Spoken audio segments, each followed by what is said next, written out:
ಎಲ್ಲರಿಗೂ ನಮಸ್ಕಾರ. ನನ್ನ ಹೆಸರು RM ಗಂಜಿಗಟ್ಟಿ ಅಂತ ಹೇಳಿ. ನಾನು ಕರ್ನಾಟಕ ಪೊಲೀಸ್ ಅಕಾಡೆಮಿ ಮೈಸೂರಲ್ಲಿ ಡೆಪ್ಟಿ ಡೈರೆಕ್ಟರ್ ಆಫ್ ಪ್ರಾಸಿಕ್ಯೂಷನ್ ಅಂತ ಕರ್ತವ್ಯವನ್ನು ಮಾಡ್ತಾ ಇದ್ದೇನೆ. ನಾನು ತಮ್ಮೆಲ್ಲರಿಗೂ ingredients of FIR, recording, statement of victim and medical examination of victim ಅಂತ ಈ 3 ವಿಷಯಗಳ ಬಗ್ಗೆ ನಾವು ಈ ದಿವಸ ಚರ್ಚೆಯನ್ನು ಮಾಡೋಣ. ಅದಕ್ಕಿಂತ ಪೂರ್ವದಲ್ಲಿ ಅಪರಾಧ ಎಂದರೇನು, ಇಂಗ್ಲೀಷ್ನಲ್ಲಿ what does offence means or what is meant by the term offence. The term offense has been defined under section 2N of the Criminal Procedure Code. According to it, an act or omission made punishable under any law for the time being in force. Act ಅಂದರೆ ಒಂದು ಅರ್ಥ ಬೇರೆ, omission ಅಂದರೆ ಒಂದು ಅರ್ಥ ಬೇರೆ, ಲಾ for the time being in force ಅಂದರೆ ಅರ್ಥ ಬೇರೆ. 3 ಶಬ್ದಗಳನ್ನು ಸ್ಪಷ್ಟವಾಗಿ ನಾನು ನಿಮಗೆ ವಿವರಿಸಿ ಹೇಳಿಸ್ತೇನೆ. ಆ್ಯಕ್ಟ್ ಅಂದರೆ ಏನು? Doing something should be prohibited under any law. ಉದಾಹರಣೆ, ಒಬ್ಬ ವ್ಯಕ್ತಿಯನ್ನು ಹಲ್ಲೆ ಮಾಡುವುದು, this is the positive act. ಹಲ್ಲೆ ಮಾಡಬಾರದು, ವ್ಯಕ್ತಿಯು ಮತ್ತೊಬ್ಬ ವ್ಯಕ್ತಿಯನ್ನು ಹಲ್ಲೆ ಮಾಡಬಾರದು. ಹಲ್ಲೆಯನ್ನು ಮಾಡಿದರೆ ಅದಕ್ಕೆ ಶಿಕ್ಷೆ ಇದೆ. ಅದೇ ರೀತಿ ಒಬ್ಬ ವ್ಯಕ್ತಿಯನ್ನು ಕೊಲೆ ಮಾಡಬಾರದು, ಕೊಲೆ ಮಾಡಿದರೆ ಅದಕ್ಕೆ ಒಂದು ಶಿಕ್ಷೆ ಇದೆ. ಹಾಗಾದರೆ ಹಲ್ಲೆ ಮಾಡಬಾರದು ಅನ್ನೋದು ಒಂದು ಅಪರಾಧ, ಕೊಲೆ ಮಾಡಬಾರದು ಒಂದು ಅಪರಾಧ, ಕಳುವು ಮಾಡಬಾರದು ಅನ್ನೋದು ಒಂದು ಅಪರಾಧ. ಇವೆಲ್ಲ ಕೃತ್ಯಗಳು, ಇವೆಲ್ಲ ಪಾಸಿಟಿವ್ ಆ್ಯಕ್ಟ್ಸ್. ಇವಕ್ಕೆ ಒಂದು ಸ್ವಲ್ಪ ಶಕ್ತಿ ಬೇಕು, ಪವರ್ ಬೇಕು. ಇಂಥ ಅಪರಾಧಗಳನ್ನು ಎಲ್ಲಿ ಮಾಡಬಾರದು, ಯಾವ ಕೃತ್ಯಗಳನ್ನು ಮಾಡಬಾರದು ಅಂತ ಹೇಳಿದಾಗ ಆ ಕೃತ್ಯಗಳನ್ನು ಮಾಡಿದಲ್ಲಿ ಅವುಗಳಿಗೆ ಯಾವುದಾದರೂ ಕಾನೂನಿನಲ್ಲಿ ಶಿಕ್ಷೆ ವಿಧಿಸುವಂತಿದ್ದರೆ ಅವೆಲ್ಲ ಕೃತ್ಯಗಳು ಅಪರಾಧ. ಅದೇ ರೀತಿ ಒಮಿಷನ್ ಅಂತೀನೇನು, ಒಂದು ಕೆಲಸವನ್ನು, ಒಂದು ಕಾರ್ಯವನ್ನು, ಒಂದು ಕರ್ತವ್ಯವನ್ನು ಕಾನೂನುಬದ್ಧವಾಗಿ ಒಬ್ಬ ವ್ಯಕ್ತಿ ಮಾಡಲೇಬೇಕು. ಆ ವ್ಯಕ್ತಿ ಮಾಡಲು ವಿಫಲನಾದಲ್ಲಿ ಅದು ಲೋಪ. ಅಂಥ ಲೋಪಗಳಲ್ಲಿ ಯಾವುದಾದರೂ ಒಂದು ಕಾನೂನಿನ ಅಡಿಯಲ್ಲಿ ತತ್ಕಾಲದಲ್ಲಿ ಜಾರಿಯಲ್ಲಿರಬೇಕು, ಅದಕ್ಕೆ ಶಿಕ್ಷೆಯನ್ನು ವಿಧಿಸುವಂತಿರಬೇಕು. ಆಗ ಆ ಒಂದು ಲೋಪ ಅಪರಾಧವೆಂದು ಪರಿಗಣಿಸಲ್ಪಡುತ್ತದೆ. ಹೀಗಾಗಿ ನೋಡಿ, ಒಂದು ಕೃತ್ಯ ಅಥವಾ ಲೋಪ ಇವು ಎರಡೂಗಳಿಗೆ ಯಾವುದಾದರೂ ಕಾನೂನಿನ ಅಡಿಯಲ್ಲಿ ಶಿಕ್ಷೆ ವಿಧಿಸುವಂತಿದ್ದರೆ ಮಾತ್ರ ಅದು ಅಪರಾಧ, ಇಲ್ಲ ಅಂದರೆ ಉಳಿದವು ಅಪರಾಧಗಳು ಅಲ್ಲ. ಮತ್ತೊಂದು ವಿಷಯ, ಆ ಕಾನೂನು ಜಾರಿಯಲ್ಲಿರಬೇಕು. ಆ ಕೃತ್ಯ ಆದಾಗ, ಆ ಲೋಪ ಆದಾಗ ಆ ಕಾನೂನು ಜಾರಿಯಲ್ಲಿ ಇರಬೇಕು. ಅಂದಾಗ ಮಾತ್ರ ಆ ಕೃತ್ಯಕ್ಕೆ, ಆ ಲೋಪಕ್ಕೆ ಶಿಕ್ಷೆ. ಸೊ ಈ 3 ಶಬ್ದಗಳು ಒಂದಕ್ಕೊಂದು ಹೊಂದಾಣಿಕೆಯಾಗಿದೆ. ಕೃತ್ಯ ಆಗಬೇಕು ಅಥವಾ ಲೋಪ ಆಗಬೇಕು. ಯಾವ ಕಾನೂನಲ್ಲಿ ಶಿಕ್ಷೆ ಇದೆ ಅಂತ ಹೇಳ್ತಾರ ಆ ಕಾನೂನು ಜಾರಿಯಲ್ಲಿ ಇರಬೇಕು. ಜಾರಿಯಲ್ಲಿ ಇರದೇ ಇದ್ದರೆ ಅದು ಅಪರಾಧ ಆಗುವುದಿಲ್ಲ. ಕಾರಣ ಇಷ್ಟೇ, ನಮ್ಮ ಭಾರತ ದೇಶದ ಸಂವಿಧಾನ ಅಂತ ಒಂದಿದೆ, ಅದರಲ್ಲಿ ಆರ್ಟಿಕಲ್ 20 ಕ್ಲಾಸ್ 1ದಲ್ಲಿ ಸ್ಪಷ್ಟವಾಗಿ ವಿವರಿಸಿದ್ದಾರೆ. ಎಕ್ಸ್ ಪೋಸ್ಟ್ ಫ್ಯಾಕ್ಟೋ ಲಾ ಅಂತೇಳಿ. ಅಂದರೆ ಕೃತ್ಯ ಮತ್ತು ಅಪರಾಧ ಆ ಕಾನೂನು ಜಾರಿಯಲ್ಲಿ ಇರದೇ ಇದ್ದರೆ ಆ ಕೃತ್ಯಕ್ಕೆ, ಆ ಲೋಪಕ್ಕೆ ಶಿಕ್ಷೆ ಇಲ್ಲ ಅಂದಾಗೆ ಅದು ಅಪರಾಧವಾಗಲಾರದು. ಆರ್ಟಿಕಲ್ 20 ಕ್ಲಾಸ್ 1ರ ಆಧಾರದ ಮೇಲಿಂದ ಸೆಕ್ಷನ್ 2Nದಲ್ಲಿ definition how it has been defined the term offence ಅಂತಂದರೆ an act or omission made punishable under any law for the time being in force. ಇದು CRPCಯಲ್ಲಿ ಸ್ಪಷ್ಟವಾಗಿ ಅಪರಾಧದ ಬಗ್ಗೆ ವಿವರಿಸಲಾಗಿದೆ. ಆ CRPC ಏನು ಅಂತಂದರೆ ಅದು ಪ್ರೊಸೀಜರ್ ಲಾ. ಇಂಡಿಯನ್ ಪಿನಲ್ ಕೋಡ್ ಏನಂದರೆ ಇದು ಸಬ್ಸ್ಟೆಂಟಿಟಿವ್ ಲಾ.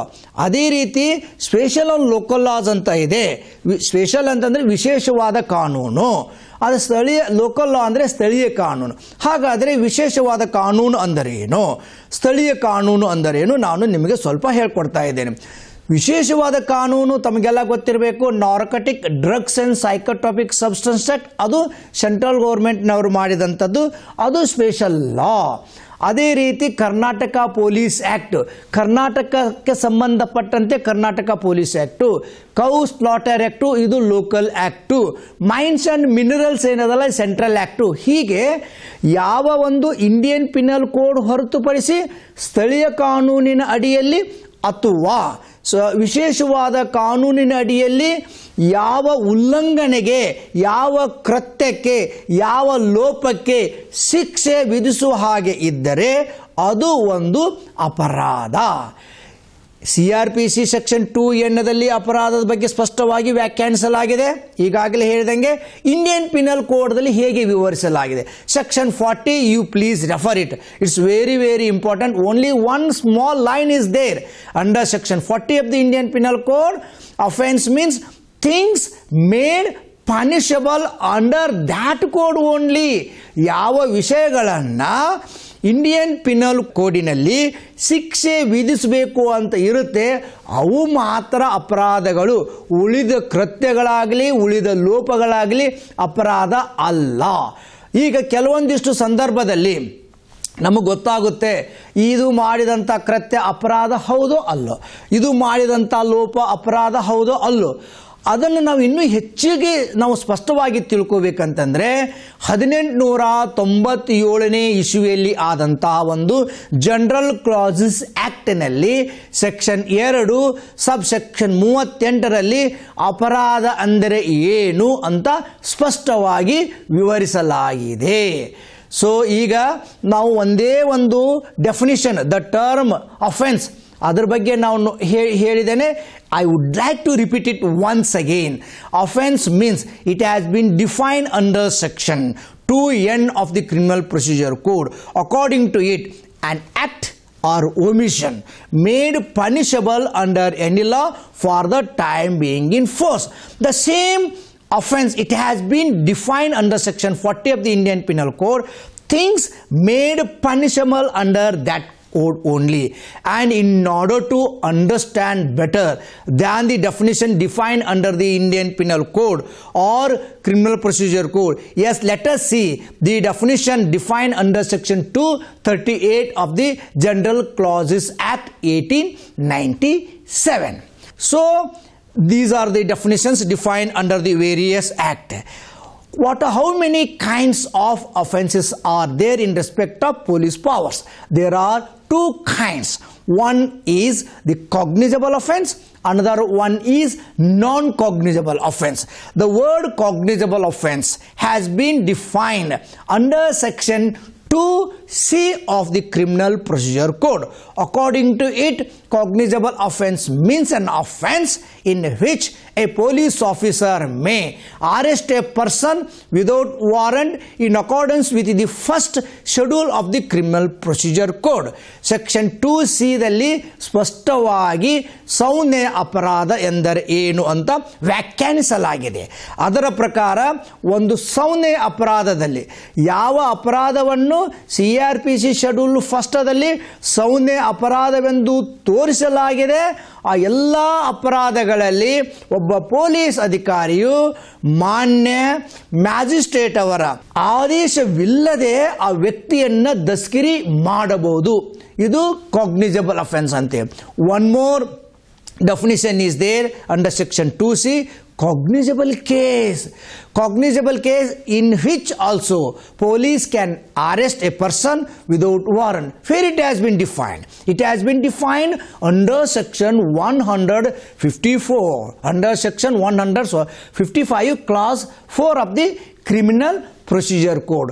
How does it define? In a case, two or more offenses involved, one is cognizable, notwithstanding that other offenses are non-cognizable, entire case becomes cognizable case in which police may arrest without warrant. So section 2C ಅಲ್ಲಿ cognizable offensiಗೂ ಮತ್ತು cognizable case ಇವೆರಡೂ ಸಂದರ್ಭದಲ್ಲಿ ಒಬ್ಬ ವ್ಯಕ್ತಿಯನ್ನ police ಅಧಿಕಾರಿಯು magistrate ಅವರ ಆದೇಶವಿಲ್ಲದೆ ದಸ್ಕಿರಿ ಮಾಡುವಂತಹ ಅಧಿಕಾರವನ್ನು ಕೊಡಲಾಗಿದೆ. ಹಾಗಾದಲ್ಲಿ ಇದನ್ನು ತಿಳ್ಕೊಂಡು ಬಿಡೋಣ. ಅಪರಾಧದ ಬಗ್ಗೆ ಸ್ಪೆಷಲ್ ಲಾ ಮತ್ತು local law section 41 Indian penal ಕೋಡ್ದಲ್ಲಿ ಸ್ಪೆಷಲ್ ಲಾ ಅಂದರೆ ಏನು ಅಂತ ಹೇಳಿದ್ದಾರೆ. Special law means it is a law applicable to particular subject. ವಿಶೇಷವಾದ ಕಾನೂನು ಅಂದರೆ ಏನು ಅಂತಂದರೆ ಅದು ವಿಶೇಷವಾದ ವಿಷಯವನ್ನು ಒಳಗೊಂಡಿರುತ್ತದೆ, ಅದಕ್ಕೆ ವಿಶೇಷವಾದ ಕಾನೂನು ಅಂತ ಕರೀಲಾಗುತ್ತೆ. ಉದಾಹರಣೆ ಇದಕ್ಕೆ ಸಂಬಂಧಪಟ್ಟಂತೆ ತಮಗೆಲ್ಲ ಗೊತ್ತು, POCSO prevention of child from sexual offences act ಅಂತ ಏನದಲ್ಲ, ಅದು ಸ್ಪೆಷಲ್ ಲಾ. ಯಾಕೆ ನಾನು ಇದನ್ನೇ ಹೇಳ್ತಾ ಇದ್ದೇನೆ ಅಂದರೆ, ಈಗ ನಾವು FIR ಬಗ್ಗೆ ವಿಚಾರ ಮಾಡುವಾಗ ಇದರ ಬಗ್ಗೆ ತಾವೆಲ್ಲ ಕಡ್ಡಾಯವಾಗಿ ತಿಳಿದುಕೊಳ್ಳುವುದು ಅತಿ ಅವಶ್ಯವಿದೆ. ಹೀಗಾಗಿ ಸ್ಪೆಷಲ್ ಲಾ ಬಗ್ಗೆ ಹೇಳ್ತಾ ಇದ್ದೇನೆ. ಸ್ಪೆಷಲ್ ಲಾ ಬಂದಾಗ FIR ಮಾಡೋ ಬಗ್ಗೆ ತಮಗೆ ಗಮನ ಇರಬೇಕು. ಅದಕ್ಕೆ ಸೆಕ್ಷನ್ 41ದಲ್ಲಿ ಸ್ಪೆಷಲ್ ಲಾ ಅಂದರೆ ಏನು ಅಂತಂದರೆ ವಿಶೇಷವಾದ ವಿಷಯವನ್ನು ಒಳಗೊಂಡಿರುವಂಥ ಯಾವುದೇ ಕಾನೂನು ಅದಕ್ಕೆ ಸ್ಪೆಷಲ್ ಲಾ ಅಂತ ಕರೀತಾರೆ. ದೆನ್ ಇನ್ನೊಂದು ಲೋಕಲ್ ಲಾ ಅಂತ ಇದೆ. ಲೋಕಲ್ ಲಾದೊಳಗೂ ಸಹಿತ ಅಪರಾಧಗಳ ಬಗ್ಗೆ ವ್ಯಾಖ್ಯಾನಿಸಲಾಗಿದೆ. ಲೋಕಲ್ ಲಾ ಅಂದರೆ ಲೋಕಲ್, ಆ ವರ್ಡ್ ನೋಡಿದರೆ ಗೊತ್ತಾಗುತ್ತೆ. ಲೋಕಲ್ ಅಂದರೆ ಸ್ಥಳೀಯ ಕಾನೂನುಗಳು. ಒಂದು ಸ್ಥಳಕ್ಕೆ ಅನ್ವಯಿಸುವಂತಹ ಕಾನೂನುಗಳನ್ನು ಏನು ರಚನೆ ಮಾಡಿರ್ತಾರೆ ಸರ್ಕಾರದವರು, ಅವು ಸ್ಥಳೀಯ ಕಾನೂನುಗಳು ಅಂತ ನಾವು ಕರಿಪಡ್ತೇವೆ. ಅದು ಸೆಕ್ಷನ್ 42ದೊಳಗಡೆ ಹೇಳ್ತಾರೆ, local law is a law which is applicable to a particular part of India. ಉದಾಹರಣೆ ತಗೊಳ್ಳಿ, ಕರ್ನಾಟಕ ಪೊಲೀಸ್ ಆ್ಯಕ್ಟ್ ತಗೊಳ್ಳಿ, prevention of slaughter of cow slaughter act ಏನದಲ್ಲ ಅದನ್ನು ತಗೊಳ್ಳಿ. ಇವೆಲ್ಲ ಲೋಕಲ್ ಲಾ ಅಂತ ಕರೀತಾರೆ. ಈ ಲೋಕಲ್ ಲಾದಲ್ಲಿರುವಂಥ ಅಪರಾಧಗಳ ಬಗ್ಗೆ, ಸ್ಪೆಷಲ್ ಲಾದಲ್ಲಿ ಅಪರಾಧಗಳ ಬಗ್ಗೆ FIR ಅನ್ನು ಹೇಗೆ ಮಾಡಬೇಕೋ, ಹೇಳಿಕೆಗಳನ್ನು ಹೇಗೆ ಮಾಡ್ಕೋಬೇಕೋ ಅನ್ನೋ ಬಗ್ಗೆ ನಾವು ಹೇಳೋಣ. ಇನ್ನೂ ಒಂದು ಮುಂದುವರೆದು ಏನು ಹೇಳೋದಂದರೆ, ಅಫೆನ್ಸ್ ಅಂತ ಮತ್ತೊಂದು ಲೈನ್ ಹೇಳ್ತೇನೆ. Offence means an illegal act and illegal means contrary to law or forbidden by law. ಅಪರಾಧವೆಂದರೆ ಏನು ಅಂದರೆ ಕಾನೂನು ಬಾಹಿರವಾದ ಕೃತ್ಯ, ಕಾನೂನಿಗೆ ವಿರೋಧವಾದಂಥ ಕೃತ್ಯ, ಕಾನೂನಿನ ಅಡಿಯಲ್ಲಿ ಒಂದು ಕೃತ್ಯ ಮಾಡಬಾರದು, ಲೋಪ ಮಾಡಬಾರದು ಅಂತ ಎಲ್ಲಿ ಅದನ್ನು ನಿರ್ಬಂಧಿಸಿದೆ, ಇವೆಲ್ಲ ಕೃತ್ಯಗಳು ಅಪರಾಧಗಳೆಂದು ಪರಿಗಣಿಸಲ್ಪಡುತ್ತವೆ. ಈಗ ನಾವು FIR ಅಂದರೆ ಏನು? FIR ಅಂದರೆ F ಅಂದರೆ first information report. FIR means first information report. ಕನ್ನಡದಲ್ಲಿ ಹೇಳ್ತಾಳೆ ಪ್ರಥಮ ವರ್ತಮಾನ ವರದಿ ಎಂದು ಕರೀಲಾಗುತ್ತೆ. ಹಾಗಾದರೆ ಪ್ರಥಮ ವರ್ತಮಾನ ವರದಿಯನ್ನು ಏಕೆ ಬೇಕು ಅಂತ ಒಂದು ಪ್ರಶ್ನೆ ಉದ್ಭವಿಸುತ್ತದೆ. ಏನು ಅಪರಾಧಗಳನ್ನು ಮಾಡ್ತಾರೆ ಅಪರಾಧಿಗಳು, ಆ ಅಪರಾಧಿಗಳನ್ನು ಹಾಗೆ ಬಿಟ್ಟು ಬರಲಿಕ್ಕೆ ಬಿಡಲ್ಲ, ಅವರಿಗೆ ಶಿಕ್ಷೆಯಂಕರ ಕಡ್ಡಾಯವಾಗಿ ಆಗಬೇಕು. ನೋ ಕಲ್ಪ್ರಿಟ್ ಶುಡ್ ಗೋ ಅನ್ಫನಿಶ್ಡ್ ಅನ್ನೋ ಒಂದು ತತ್ವ ಇದೆ. ಅದರ ಆಧಾರದ ಮೇಲಿಂದ ಯಾರೇ ಅಪರಾಧ ಮಾಡಿರಲಿ ಕಾನೂನಿನ ಅಡಿಯಲ್ಲಿ ತನಿಖೆ ಆಗತಕ್ಕದ್ದು, ವಿಚಾರಣೆ ಆಗತಕ್ಕದ್ದು, ಅಧಿವಿಚಾರಣೆ ಆಗತಕ್ಕದ್ದು ಅನ್ನುವ ವಿಷಯಗಳು ಏನದಲ್ಲ, ಇವು ಕ್ರಿಮಿನಲ್ ಪ್ರೊಸೀಜರ್ ಕೋಡ್ 1973 ಬರುತ್ತೆ. ಯಾವುದೇ ಒಂದು ಅಪರಾಧವನ್ನು ತನಿಖೆ ಮಾಡೋದಾಗಲಿ, ಯಾವುದೇ ಒಂದು ಅಪರಾಧವನ್ನು ವಿಚಾರಣೆ ಮಾಡೋದಾಗಲಿ, ಯಾವುದೇ ಒಂದು ಅಪರಾಧವನ್ನು ಟ್ರಯಲ್ ಮಾಡೋದಾಗಲಿ, ಇದಕ್ಕಾಗಿಯೇ ನಿಯಮಗಳಿದೆ, ಪ್ರೊಸೀಜರ್ಸ್ ಇದೆ. ಅವು ಎಲ್ಲಿ ಸಿಗುತ್ತವೆ ಅಂತಂದರೆ ಕ್ರಿಮಿನಲ್ ಪ್ರೊಸೀಜರ್ ಕೋಡ್ 1973 ಅದಲ್ಲ, ದಂಡ ಪ್ರಕ್ರಿಯೆ ಸಂಹಿತೆ 1973 ಅದರಲ್ಲಿ ನಮಗೆ ಕಂಡು ಬರುತ್ತದೆ. ಹಾಗಾದರೆ ಪ್ರಥಮ ವರ್ತಮಾನ ಅಂದರೆ ಏನು? ಪ್ರಥಮ ವರ್ತಮಾನ ಅನ್ನೋ ಬಗ್ಗೆ ಸ್ಪಷ್ಟವಾಗಿ ಸೆಕ್ಷನ್ 154 CRPCಯಲ್ಲಿ ವ್ಯಾಖ್ಯಾನಿಸಲಾಗಿದೆ. ಅದು ಬಹಳ ಅದ್ಭುತವಾದಂತಹ ಕಲಮು. ಅದರ ಬಗ್ಗೆ ನಾವೀಗ ತಿಳಿದುಕೊಳ್ಳೋಣ. ಸೆಕ್ಷನ್ 154 CRPC ಪ್ರಕಾರ what does FIR mean? FIR means every information relating to cognizable offense. ಯಾವಾಗ ಪ್ರತಿಯೊಂದು ಮಾಹಿತಿ ಒಂದು ಸಂಜ್ಞೆಯ ಅಪರಾಧದ ಬಗ್ಗೆ ಠಾಣಾಧಿಕಾರಿಗೆ ಬಂದಾಗ ಆ ಠಾಣಾಧಿಕಾರಿ ಕಡ್ಡಾಯವಾಗಿ ಅದನ್ನೇ ದಾಖಲು ಮಾಡಿಕೊಳ್ಳತಕ್ಕದ್ದು. ಪ್ರಥಮ ಒಂದು ಸಂಜ್ಞೆಯ ಅಪರಾಧದ ಬಗ್ಗೆ ಒಬ್ಬ ಠಾಣಾಧಿಕಾರಿಗೆ ಯಾವುದೇ ಮೂಲದಿಂದ ಮಾಹಿತಿ ಏನು ಬರುತ್ತದೆ ಆ ಮಾಹಿತಿಯನ್ನು ಮೌಖಿಕವಾಗಿ ಕೊಟ್ಟಿರಲಿ ಅಥವಾ ಲಿಖಿತವಾಗಿ ಕೊಟ್ಟಿರಲಿ, ಠಾಣಾಧಿಕಾರಿಯ ಕರ್ತವ್ಯ ಏನು ಅಂತಂದರೆ ಆ ಪ್ರಥಮ ವರ್ತಮಾನ ಏನು ಬಂದಿದೆ ಸೌಂದರ್ಯ ಅಪರಾಧದ ಬಗ್ಗೆ ಅದನ್ನು ಕಡ್ಡಾಯವಾಗಿ ದಾಖಲು ಮಾಡಿಕೊಳ್ಳಲೇಬೇಕು. ಮಾಹಿತಿ ಕೊಡೋರು ಎಲ್ಲರೂ ವಿದ್ಯಾವಂತರು ಇರೋದಿಲ್ಲ, ಬುದ್ಧಿವಂತರು ಇರೋದಿಲ್ಲ.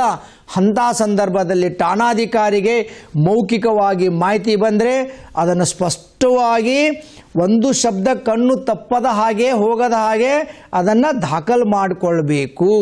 ದಾಖಲು ಮಾಡಿಕೊಂಡ ನಂತರ ಅದನ್ನೇ ಇನ್ಫಾರ್ಮೆಂಟ್ಗೆ ಓದಿ ಹೇಳತಕ್ಕದ್ದು. ಓದಿ ಹೇಳದ ನಂತರ ಮಾಹಿತಿ ಕೊಟ್ಟಂಥ ವ್ಯಕ್ತಿಯ ರುಜು ಪಡೆದುಕೊಳ್ಳತಕ್ಕದ್ದು. ರುಜು ಮಾಡಲಿಕ್ಕೆ ಬರದೇ ಇದ್ದರೆ ಅವರ ಹೆಬ್ಬೆಟ್ಟಿನ ಗುರ್ತನ್ನು ಅದರ ಮೇಲೆ ಹಾಕಿಕೊಳ್ಳತಕ್ಕದ್ದು. ಇದು ಪ್ರಥಮ ವರ್ತಮಾನ. ಯಾಕೆ ಪ್ರಥಮ ವರ್ತಮಾನವನ್ನು ಸೌಂದರ್ಯ ಅಪರಾಧ ಬಗ್ಗೆ ದಾಖಲು ಮಾಡಿಕೊಳ್ಳಬೇಕಂತಂದರೆ ಅದು ಅದ್ಭುತವಾದಂಥ ಒಂದು ದಾಖಲೆ ಆಗುತ್ತೆ. ಅದು ಅದ್ಭುತವಾದಂಥ ದಾಖಲೆ. ಆ ದಾಖಲೆ ಆಧಾರದ ಮೇಲಿಂದ ನಿಮ್ಮ ತನಿಖೆ ಮುಂದುವರಿಯುತ್ತೆ. ಒಂದೊಂದೇ ಶಬ್ದವನ್ನು ನಾನು ಎಕ್ಸ್ಪ್ಲೇನ್ ಮಾಡ್ತಾ ಹೋಗ್ತೀನಿ. Ingredients of FIR. FIR ಮುಖ್ಯಾಂಶಗಳು ಏನು? ಮೊದಲನೇದಾಗಿ ಪ್ರತಿಯೊಂದು ಮಾಹಿತಿಯನ್ನು ಬರೋದು ಠಾಣಾಧಿಕಾರಿಗೆ. ಆ ಮಾಹಿತಿ ಮೌಖಿಕವಾಗಿ ಬರ್ಬೋದು, ಲಿಖಿತವಾಗಿ ಬರ್ಬೋದು. ಆವಾಗ ಠಾಣಾಧಿಕಾರಿ ಅದನ್ನು ಕಡ್ಡಾಯವಾಗಿ ಬರೆದುಕೊಳ್ಳತಕ್ಕದ್ದು. ಬರೆದುಕೊಂಡ ನಂತರ ಅದನ್ನು ಓದಿ ಹೇಳತಕ್ಕದ್ದು. ಓದಿ ಹೇಳಿದ ನಂತರ ಆ ಮಾಹಿತಿ ಕೊಟ್ಟಂಥ ವ್ಯಕ್ತಿಯ ರುಜುವನ್ನು ಪಡೆದುಕೊಳ್ಳತಕ್ಕದ್ದು. ಇದು ಆದ ನಂತರ ಸಂಕ್ಷಿಪ್ತವಾದ ಮಾಹಿತಿಯನ್ನು ಠಾಣಾದಲ್ಲಿ ಇರುವಂತಹ FIR ಬುಕ್ಕಿನಲ್ಲಿ ನಮೂದಿಸತಕ್ಕದ್ದು. ಅದೇ ರೀತಿ ಜನರಲ್ ಡೈರಿಯಲ್ಲಿ ಸಹಿತ ನಮೂದಿಸತಕ್ಕದ್ದು. ಇದು FIR ಅನ್ನು ನೀವು ದಾಖಲು ಮಾಡಿಕೊಳ್ಳಬೇಕಾದ್ರೆ ಬಂದ ಸಮಯ, ಯಾರು ವ್ಯಕ್ತಿ ಬಂದಿರ್ತಾರೆ ನಿಮಗೆ ಫಿಸಿಕಲಿ ಅವರು ಬಂದ ಸಮಯವನ್ನು ಕಡ್ಡಾಯವಾಗಿ ಬರೆದುಕೊಳ್ಬೇಕು. ಯಾಕಂದರೆ ಅಲ್ಲಿ ಯಾವುದೇ ರೀತಿಯಿಂದ ವಿಳಂಬ ಆಗಬಾರ್ದು ಅನ್ನೋದು ಒಂದೇ ಒಂದು ಮುಖ್ಯವಾದ ಸಂಗತಿಗಳು. ನಂತರ ಇತ್ತಿತ್ತಲಾಗಿ 2009 ನಂತರ ನಮ್ಮ CRPCಗೂ ತಿದ್ದುಪಡಿಯಾಗಿದೆ, ಇಂಡಿಯನ್ ಪಿನಲ್ ಕೋಡ್ಗೂ ತಿದ್ದುಪಡಿಯಾಗಿದೆ, ಹಾಗೂ ಇಂಡಿಯನ್ ಎವಿಡೆನ್ಸ್ ಆ್ಯಕ್ಟಿಗೂ ತಿದ್ದುಪಡಿಯಾಗಿದೆ. ಏನು? ಯಾವುದಾದರೂ ಮಹಿಳೆ ಮೇಲೆ ಅಸಿಡನ್ನು ಎರಚಿದರೆ, ಅಸಿಡನ್ನು ಎರಚಲಿಕ್ಕೆ ಪ್ರಯತ್ನ ಮಾಡಿದರೆ, ಅಥವಾ ಯಾವುದಾದರ ಮಹಿಳೆಗೆ ಮಾನಭಂಗ ಮಾಡಿದರೆ, ಮಾನಭಂಗ ಮಾಡಲಿಕ್ಕೆ ಪ್ರಯತ್ನಿಸಿದರೆ, ಯಾವುದಾದರೂ ಮಹಿಳೆ ಮೇಲೆ ಅತ್ಯಾಚಾರವೆಸಗಿದರೆ ಅಥವಾ ಅತ್ಯಾಚಾರವನ್ನು ಎಸಗಲಿಕ್ಕೆ ಪ್ರಯತ್ನ ಮಾಡಿದರೆ, ಆ ವ್ಯಕ್ತಿ ಸಾರ್ವಜನಿಕ ಇರ್ಬೋದು, ಪೊಲೀಸ್ ಅಧಿಕಾರಿ ಇರ್ಬೋದು, ವೈದ್ಯಾಧಿಕಾರಿ ಇರ್ಬೋದು, ಅಥವಾ ಒಂದು ಸ್ಥಾನದಲ್ಲಿ ಇರುವಂಥ ವ್ಯಕ್ತಿ ತನ್ನ ಕೈ ಕೆಳಗೆ ಕರ್ತವ್ಯ ಮಾಡುತ್ತಿರುವ ಮಹಿಳೆ ಮೇಲೆ ಅತ್ಯಾಚಾರವೆಸಗಿರಬಹುದು. ಇವೆಲ್ಲವುಗಳ ಬಗ್ಗೆ Indian penal code section 326A, 326B, 354A, B, C, D, 376, 376A, 376B, 376C, 376D, 376A, ಹೊಸದಾಗಿ ತಿದ್ದುಪಡಿ ಆದಾಗೆ 376BA, 376DA ಹಾಗೂ 509. ಈ ಅಪರಾಧಗಳ ಬಗ್ಗೆ ಯಾವ ಮಹಿಳೆಯ ಮೇಲೆ ಈ ಅಪರಾಧಗಳು ಆಗಿರಲಿ ಅಥವಾ ಆ ಮಹಿಳೆ ಮೇಲೆ ಪ್ರಯತ್ನ ಪಟ್ಟಿರಲಿ, ಅಂತಹ ಮಾಹಿತಿಯನ್ನು ಮಹಿಳಾ ಪೊಲೀಸ್ ಅಧಿಕಾರಿಯು ಬರೆದುಕೊಳ್ಳತಕ್ಕದ್ದು ಅಥವಾ ದಾಖಲು ಮಾಡಿಕೊಳ್ಳತಕ್ಕದ್ದು. ಇಷ್ಟೇ ವ್ಯತ್ಯಾಸ. ಮಹಿಳೆಯು ಒಬ್ಬ ಮಹಿಳೆ ಮುಂದೆ ಸ್ಪಷ್ಟವಾಗಿ ಎಲ್ಲವನ್ನ ಹೇಳ್ತಾಳೆ. ಮಾನಭಂಗ ಆದಾಗೆ, ಅತ್ಯಾಚಾರವಾದಾಗೆ ಪುರುಷ ಅಧಿಕಾರಿ ಮುಂದೆ ಹೇಳಲಿಕ್ಕೆ ಅವರಿಗೆ ಒಂದು ಸ್ವಲ್ಪ ಹಿಂಸೆ ಆಗುತ್ತೆ ಅಲ್ಲ. ಹೀಗಾಗಿ ತಿದ್ದುಪಡಿ ಪ್ರಕಾರ CRPCಯಲ್ಲಿ ಯಾವುದೇ ಒಬ್ಬ ಮಹಿಳೆ ಠಾಣೆಗೆ ಬಂದಾಗ ಆ ಅಪರಾಧಗಳಿಗೆ ಮಾಹಿತಿಯನ್ನು ನೀಡಿದಾಗ ಮಹಿಳಾ ಅಧಿಕಾರಿಯೇ ಕಡ್ಡಾಯವಾಗಿ ದಾಖಲು ಮಾಡಿಕೊಳ್ಳತಕ್ಕದ್ದು ಅಂತ ಹೇಳಿದ್ದಾರೆ. ಹೀಗಾಗಿ ಅಂತಹ ಪ್ರಥಮ ವರ್ತಮಾನವನ್ನು ಮಹಿಳಾ ಪೊಲೀಸ್ ಅಧಿಕಾರಿಯು ದಾಖಲು ಮಾಡಿಕೊಳ್ಳತಕ್ಕದ್ದು. ಇನ್ನು ಮುಂದುವರೆದು ಹೇಳ್ತಾರೆ ನೋಡಿ, ಏನು ಹೇಳ್ತಾರೆ? 354 ಹೇಳಿದ್ನೆಲ್ಲ ಮಾನಭಂಗ ಪ್ರಯತ್ನ ಪಟ್ಟಿರ್ಬೋದು, ಅತ್ಯಾಚಾರಕ್ಕೆ ಪ್ರಯತ್ನ ಪಟ್ಟಿರ್ಬೋದು. ಇಂಥ ಅಪರಾಧಗಳು ಏನಾದರೂ ದೈಹಿಕವಾಗಿ ಮಾನಸಿಕವಾಗಿ ಅಸ್ವಸ್ಥರ ಮೇಲೆ ಆಗಿದ್ದರೆ ಅಂತಹ ಹೇಳಿಕೆಯನ್ನು ಪಡೆದುಕೊಳ್ಳಬೇಕಂದ್ರೆ ಅವರು ಇರುವಂಥ ಸ್ಥಳಕ್ಕೆ ಹೋಗಬೇಕು, ಅಥವಾ ಅವರು ಯಾವ ಸ್ಥಳದಲ್ಲಿ ದಾಖಲು ಮಾಡಿಕೊಳ್ಳಿಕ್ಕೆ ಇಚ್ಛೆ ಪಡ್ತಾರೆ ಅದೇ ಸ್ಥಳಕ್ಕೆ ಹೋಗಿ ನೀವು ದಾಖಲು ಮಾಡಿಕೊಳ್ಳತಕ್ಕದ್ದು. ಅಂಥ ಹೇಳಿಕೆಗಳನ್ನು ದಾಖಲು ಮಾಡ್ಕೋಬೇಕಂದ್ರೆ ಆ ನೊಂದ ವ್ಯಕ್ತಿಯ ದಾಖಲು ಮಾಡಿಕೊಳ್ಳೋ ಸಂದರ್ಭದಲ್ಲಿ ಆ ನೊಂದ ವ್ಯಕ್ತಿಯ ತಂದೆ ತಾಯಿ ಇರಬೇಕು. ತಂದೆ ತಾಯಿ ಇಲ್ಲಾಂದರೆ ಅವಳ ಗಾರ್ಡಿಯನ್ಸ್ ಇರಬೇಕು. ಆ ಗಾರ್ಡಿಯನ್ಸ್ ಇಲ್ಲದಿದ್ದರೆ ಸಂಬಂಧಿಕರು ಇರಬೇಕು. ಸಂಬಂಧಿಕರಿಲ್ಲದ್ರೆ ಮತ್ತೊಂದು ತಿದ್ದಿದ್ದರೆ ಸ್ಪೆಷಲ್ ಎಜುಕೇಟರ್ ಇರಬೇಕು, ಅಥವಾ ಅಕ್ಕಪಕ್ಕ ಯಾರಾದರೂ ಆ ಮಹಿಳೆಗೆ ಗೊತ್ತಿರುವಂತಹ ಮಹಿಳೆಯರು ಇರಲೇಬೇಕು. ಅಂಥ ಅವರ ಸಮಕ್ಷಮ ಆ ಹೇಳಿಕೆಯನ್ನು ಪಡೆದುಕೊಳ್ಳತಕ್ಕದ್ದು. ಇಂಟರ್ಪ್ರಿಟರ್ ಯಾಕೆ ಬೇಕು, ಸ್ಪೆಷಲ್ ಎಜುಕೇಟರ್ ಯಾಕೆ ಬೇಕು? ಅಸ್ವಸ್ಥರು ಠಾಣೆಗೆ ಬರ್ತಾ ಇದ್ದಾರೆ, ನಿಮಗೆಲ್ಲ ಗೊತ್ತು, ಸಾಕಷ್ಟು ಪ್ರಕರಣಗಳನ್ನು ನೋಡಿದ್ದೀರಿ. ಅಸ್ವಸ್ಥ ಮೇಲೆ ಅತ್ಯಾಚಾರ ಮಾಡಿದ್ದಾರೆ. ಅಸ್ವಸ್ಥರಂತಂದ್ರೇನು? ಮೂಗ ಇರ್ಬೋದು, ಅರೆ ಹುಚ್ಚ ಇರ್ಬೋದು, ಇವರೆಲ್ಲ ಅಸ್ವಸ್ಥರ ಅಂತ ತಿಳ್ಕೋಬೇಕು. ಮೂಗ ಇದ್ದರೆ ಏನು ಮಾಡುತ್ತೆ, ನಿಮಗೆ ಸ್ಪೆಷಲ್ ಎಜುಕೇಟರ್ ಬೇಕಾಗುತ್ತೆ. ಅವ್ರು ಹೇಳ್ತಾರೆ, ಸೊನ್ನೆಯ ಮುಖಾಂತರ ಹೇಳ್ತಾರಲ್ಲ, ಅದಕ್ಕೆ ಸ್ಪೆಷಲ್ ಎಜುಕೇಟರ್ ಬೇಕಾಗುತ್ತೆ. ಇಂಟರ್ಪ್ರಿಟರ್ ಬೇಕಾಗುತ್ತೆ. ಅವರ ಭಾಷೆಯನ್ನು ನಿಮಗೆ ಇಂಟರ್ಪ್ರಿಟ್ ಮಾಡಿ ಹೇಳ್ತಾರೆ. ಕೆಲವೊಂದಿಷ್ಟು ಸಂದರ್ಭದಲ್ಲಿ ಅವರ ಭಾಷೆ ಬೇರೆ ಇರುತ್ತೆ, ನಿಮ್ಮ ಭಾಷೆ ಬೇರೆ ಇರುತ್ತೆ. ಅವರು ಹೇಳುವಂಥ ಭಾಷೆಗೆ ನಿಮಗೆ ಗೊತ್ತಿರೋದಿಲ್ಲ. ಅಂಥ ಸಂದರ್ಭದಲ್ಲಿ ನೀವು ತುರ್ಜುಮೆಗಾರರ ಸಮಕ್ಷಮ ಅವರ ಹೇಳಿಕೆಯನ್ನು ಪಡೆದುಕೊಳ್ಳಬೇಕು, ಪ್ರಥಮ ವರ್ತಮಾನವನ್ನು ದಾಖಲು ಮಾಡಿಕೊಳ್ಳಬೇಕು ಅಂತ ತಿಳ್ಕೊಂಡು ಸೆಕ್ಷನ್ 154 ಏನದಲ್ಲ ತಿದ್ದುಪಡಿ ಆಗಿದೆ. ಮತ್ತೊಂದು, ಯಾವುದೇ ಒಂದು ಮಹಿಳೆ ಅಸ್ವಸ್ಥ ಮಾನಸಿಕವಾಗಿ ದೈಹಿಕವಾಗಿ ಇದ್ದಾಗ ಅಂಥವರ ಹೇಳಿಕೆಯನ್ನು ನೀವು ಪಡೆದುಕೊಳ್ಳುವಾಗ ಅದನ್ನು ಕಡ್ಡಾಯವಾಗಿ ವಿಡಿಯೋಗ್ರಾಫ್ ಮಾಡಿಕೊಳ್ಳತಕ್ಕದ್ದು. Such statement shall be videographed ಅಂತ ಹೇಳಿದ್ದಾರೆ. ನೀವು ಯಾರು ಅಂಥವುದನ್ನು ಉಲ್ಲಂಘನೆ ಮಾಡತಕ್ಕದ್ದಲ್ಲ. ಇನ್ನು ಮುಂದುವರೆದು ಏನು ಹೇಳ್ತಾರಂತಂದರೆ, ತಿದ್ದುಪಡಿಯಾಗಿದೆ. ನೀವು ಒಬ್ಬ ಮಹಿಳೆ ನಿಮ್ಮ ಹತ್ತಿರ ಬಂದು ತನ್ನ ಮೇಲೆ ಮಾನಭಂಗ ಆಗಿದೆ, ತನ್ನ ಮೇಲೆ ಮಾನಭಂಗಕ್ಕೆ ಪ್ರಯತ್ನ ಮಾಡಿದ್ದಾರೆ, ತನ್ನ ಮೇಲೆ ಅತ್ಯಾಚಾರವಾಗಿದೆ, ತನ್ನ ಮೇಲೆ ಅತ್ಯಾಚಾರ ಮಾಡಲಿಕ್ಕೆ ಪ್ರಯತ್ನ ಪಟ್ಟಿದ್ದಾರೆ ಅಂತ ಏನು ಆ ನೊಂದ ವ್ಯಕ್ತಿ ನಿಮ್ಮ ಮುಂದೆ ಏನು ಹೇಳಿಕೆ ಕೊಡ್ತಾರಲ್ಲ, ಕೂಡಲೇ ತಕ್ಷಣವೇ ತಾವು ದಾಖಲು ಮಾಡಿಕೊಂಡ ನಂತರ ಆ ನೊಂದ ವ್ಯಕ್ತಿಯನ್ನು ಅಲ್ಲಿಯೇ ಸಮೀಪವಿದ್ದಂತಹ ನ್ಯಾಯಾಂಗ ದಂಡಾಧಿಕಾರಿಯ ಮುಂದೆ ಹಾಜರುಪಡಿಸಬೇಕು. ನ್ಯಾಯಾಂಗ ದಂಡಾಧಿಕಾರಿಯು ಅವರ ಹೇಳಿಕೆಯನ್ನು ಪಡ್ಕೊತಾರೆ. ಅದಕ್ಕೆ ಹೇಳ್ತಾರೆ, the police officer shall get the statement of the person recorded by a judicial magistrate under section 164 sub section 5A of the criminal procedure code ಅಂತೇಳಿ. ಅದಕ್ಕೆ ಲೆಜಿಸ್ಲೇಟಿವ್ ಇಂಟೆನ್ಷನ್ ಬೇರೆ ಅದ, ಅವರ ಉದ್ದೇಶ ಬೇರೆ ಅದ. ಕಾನೂನಿನ ಅಡಿಯಲ್ಲಿ ಮ್ಯಾಜಿಸ್ಟ್ರೇಟ್ ಅವರು ರೆಕಾರ್ಡ್ ಮಾಡಿಕೊಂಡ್ರು ಅಂತಂದರೆ it has got some evidentiary value. ಆ ಉದ್ದೇಶಕ್ಕಾಗಿ ನೀವು ಏನು ಸ್ಪಷ್ಟ ಈ ಅಪರಾಧಗಳಿಗೆ ದಾಖಲು ಮಾಡಿಕೊಂಡ ನಂತರ ಮ್ಯಾಜಿಸ್ಟ್ರೇಟ್ ಅವರ ಮುಂದೆ ಕಡ್ಡಾಯವಾಗಿ ಹಾಜರುಪಡಿಸಿ ಅವರ ಹೇಳಿಕೆಯನ್ನು ಮಾಡಿಕೊಳ್ಳಬೇಕು. ನೀವು FIR ದಾಖಲು ಮಾಡಿಕೊಂಡ ನಂತರ ಸೌನ್ಯ ಅಪರಾಧಗಳಲ್ಲಿ ಮಹಿಳೆಯರ ಮೇಲೆ ಆಗಿರ್ಬೋದು, ಇತರೆ ಸೌನ್ಯ ಅಪರಾಧಗಳ ಮೇಲೆ ಇತರೆ ಸೌನ್ಯ ಅಪರಾಧಗಳ ಬಗ್ಗೆ ನೀವು FIR ಅನ್ನು ಮಾಡಿಕೊಂಡಾಗ ಕಡ್ಡಾಯವಾಗಿ ಅದರ ಒಂದು ಪ್ರತಿಯನ್ನು ನಿಮಗೆ ಯಾರು ಮಾಹಿತಿ ಕೊಟ್ಟಿದ್ದಾರೆ ಅವರಿಗೆ ಉಚಿತವಾಗಿ ತಕ್ಷಣವೇ ಒಂದು ಕೊಡಬೇಕು. ಅದಕ್ಕೆ ಹೇಳ್ತಾರೆ, a copy of the information should be given forthwith free of cost to the informant. ಅವರಿಗೆ ಗೊತ್ತಾಗಬೇಕು ನಾನು ಕೊಟ್ಟಂಥ ದೂರನ್ನು ಪೊಲೀಸ್ ಅಧಿಕಾರಿಯು ದಾಖಲು ಮಾಡಿಕೊಂಡಿದ್ದಾರೆ, ಅದರ ಮೇಲೆ ಕ್ರಮ ಕೈಗೊಂಡಿದ್ದಾರೆ ಅನ್ನೋದು ಅವರಿಗೂ ಸಹಿತ ಗೊತ್ತಾಗಬೇಕು ಅನ್ನೋ ಉದ್ದೇಶದಿಂದ 154 CRPCಯಲ್ಲಿ ನೀವು ಏನು FIR ಮಾಡ್ತೀರಿ ಅದರ ಪ್ರತಿಯನ್ನು ಮಾಹಿತಿ ಕೊಟ್ಟವರಿಗೆ ಕೂಡಲೇ ಕೊಡಬೇಕು. ಇನ್ನು FIR ಎಷ್ಟು it's very important document in the criminal administration of justice system ಅಂತ ಹೇಳ್ತಾರೆ. ಯಾಕೆ? ಅದನ್ನು ಮಾಹಿತಿ ಕೊಡುವವರು ಕೆಲವೊಮ್ಮೆ ವಿಳಂಬವಾಗಿ ಬರ್ತಾರೆ. ಮಾಹಿತಿ ಕೊಡುವವರು ವಿಳಂಬವಾಗಿ ಬರ್ತಾರೆ, ಅಂದರೆ ದೇ ಕಮ್ ಅಟ್ ಲೇಟ್ ಅಥವಾ ಡಿಲೇ ಮಾಡಿ ಬರ್ತಾರೆ.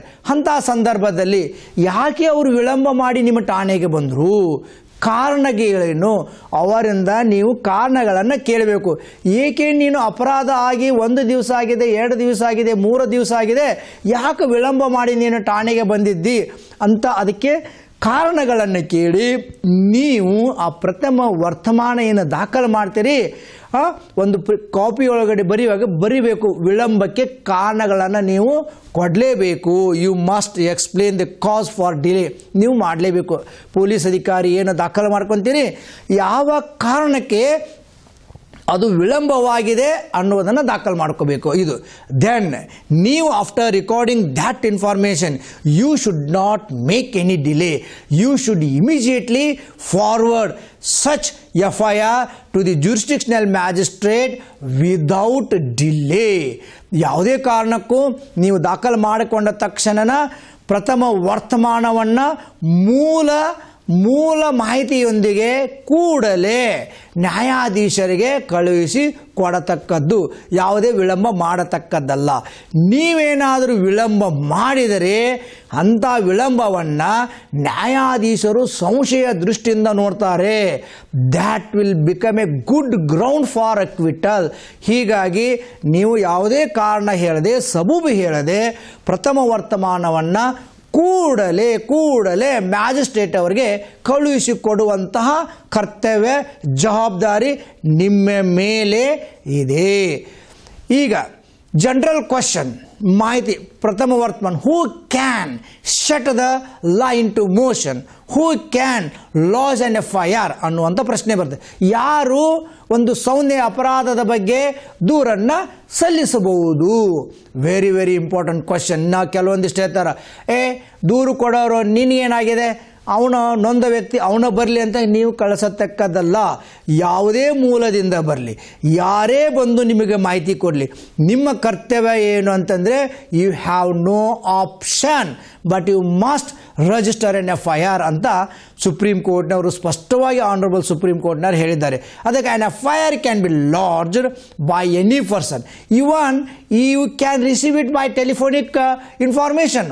ಫೋನಿನಲ್ಲಿ ಹೇಳ್ತಾರ ಆಗಿದೆ ಅಂತೇಳಿ, ಫೋನಿನಲ್ಲಿ ಹೇಳಿದಾಗ ಮಾಹಿತಿ ಸ್ಪಷ್ಟವಾಗಿದ್ದರೆ ಯಾರು ಅಪರಾಧ ಮಾಡಿದ್ದಾರೆ, ನೊಂದ ವ್ಯಕ್ತಿ ಯಾರು, ಸ್ಥಳ ಎಲ್ಲೇ, ಇಷ್ಟು ಮಾಹಿತಿ ನಿಮಗೆ ಫೋನಲ್ಲಿ ಬಂದಿದ್ದರೂ ಸಹಿತ ಠಾಣಾಧಿಕಾರಿ FIR ಅನ್ನು ಕಡ್ಡಾಯವಾಗಿ ದಾಖಲು ಮಾಡಿಕೊಂಡು ನ್ಯಾಯಾಲಯಕ್ಕೆ ಕಳುಹಿಸಿಕೊಡ್ತಕ್ಕದ್ದು. ಅವನು ನೊಂದ ವ್ಯಕ್ತಿ ನೀವೇ ಬರುವ ತನಕ ಕಾಯುವಂಥದ್ದು ಅವಶ್ಯಕತೆ ಇಲ್ಲ. ನಿಮಗಾಗಲೇ ಮಾಹಿತಿ ಬಂದಿದೆ, ಫೋನಿನಲ್ಲಿ ಬಂದಿದೆ, ಸ್ಪಷ್ಟವಾಗಿದೆ, ನೀವು ದಾಖಲು ಮಾಡಿಕೊಳ್ತಕ್ಕದ್ದು. ಒಂದು ವೇಳೆ ಟೆಲಿಫೋನಿಕ್ ಮೆಸೇಜ್ ಏನದಲ್ಲ ಸ್ಪಷ್ಟವಾಗಿರಲಿಲ್ಲ, if such information is not clear, if it is cryptic, you need more information, yes, you should write down in the general diary.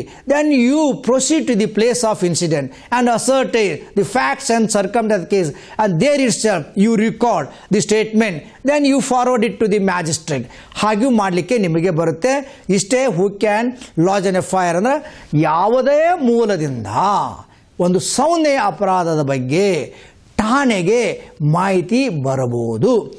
ನೊಂದ ವ್ಯಕ್ತಿ ಬಂದು ದೂರು ಕೊಡಬಹುದು, ಪ್ರತ್ಯಕ್ಷ ಸಾಕ್ಷಿದಾರರು ದೂರು ಕೊಡಬಹುದು, ಡಾಕ್ಟರು ದೂರು ಕೊಡಬಹುದು, ನರ್ಸು ದೂರು ಕೊಡಬಹುದು, ಪೊಲೀಸ್ ಆಫೀಸರ್ಸ್ ದೂರು ಕೊಡಬಹುದು, ಯಾರು ಬೇಕಾದರೂ ದೂರು ಕೊಡ್ಬೋದು. ನೊಂದ ವ್ಯಕ್ತಿಯನ್ನು ಬರಬೇಕಂತೇನಿಲ್ಲ. ಅವರು ಕೊಟ್ಟಂಥ ಮಾಹಿತಿ ನೋಡಿದರೆ that must disclose cognizable offense.